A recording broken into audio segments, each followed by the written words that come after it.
আসসালামু আলাইকুম ফ্রেন্ড, আমার একটা ছোট জাতের বেগুনের গাছের আপনাদের ছাদ বাগানের ভিডিও দেখাচ্ছি।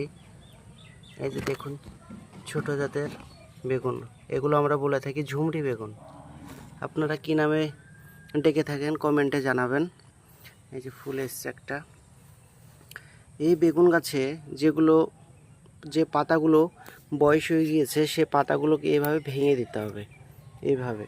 তাহলে গাছের যে পরিমাণ খাবারটা খাচ্ছে, এই পাতাগুলো আর খেতে পারবে না। গাছের বেগুনগুলো পরিপুষ্ট হবে এবং গাছটাও সুস্থ সবল থাকবে। যে পাতাগুলো বয়স হয়ে গিয়েছে, বুঝতে পারবেন, বয়স্ক পাতাগুলো দেখলে বোঝা যায় যে এই পাতাগুলো বয়স হয়ে গিয়েছে। এই পাতাগুলো আপনারা ভেঙে দিবেন।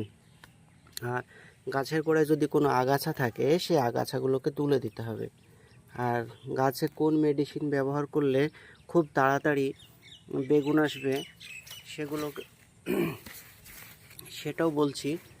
গাছে আমরা সাধারণত আমি গাছের গোড়ায় দিয়ে থাকি বেশিরভাগ ক্ষেত্রে। এই যে একটু একটু দেখতে পাবেন এখানে দেয়া আছে এগুলোতে। তো 10-26 বা 14-35 বলে একটা সার পাওয়া যায়, রাসায়নিক সার। সেই সার অল্প একটু করে দিবেন। আর যদি পারেন তো খোলটাকে খোল পচাবেন, রায়ের খোল, সরিষার খোল পচিয়ে সেই জলটা পচানোর প্রায় 10 দিন পরে দিলেই একদম ঠিকঠাক হয়, সঠিক হয়। তাহলে ঝাঁঝটা বেরিয়ে যায় খোলের। আর তার সঙ্গে আর একটা, এই যে লঙ্কার গাছ লাগিয়েছি, 14-35 বা 10-26 সারে লঙ্কার গাছে বা বেগুনের গাছে ফুল ফল প্রচুর নিয়ে আসে এবং গাছও সতেজ থাকে। আর তার সঙ্গে আমি এই যে 303 বায়ো আর 303+ এই বীজটি ব্যবহার করি। আপনারাও চাইলে ব্যবহার করতে পারেন। এটা সাদামাছি দমনে খুব ভালো কাজ হয়। এর সঙ্গে আরও কিছু মিক্সচার দিতে পারেন।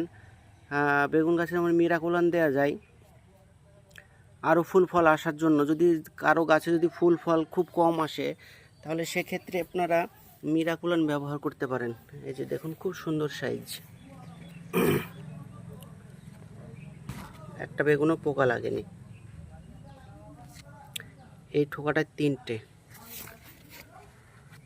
তো আপনারা চাইলে এই বীজটা ব্যবহার করতে পারেন। আর রাসায়নিক সার হিসেবে 14-35 বা 10-26 সারটা ব্যবহার করতে পারেন। আর গাছের গোড়ায় আমি মাটি দেওয়ার সময় পাইনি, একটু মাটি উঁচু করে মাটি দিয়ে দিলে সবথেকে ভালো হয়। আর গাছের গোড়ার আগাছাগুলোকে তুলে দিতে হবে। খোদা হাফেজ, নেক্সট ভিডিওতে দেখা হবে।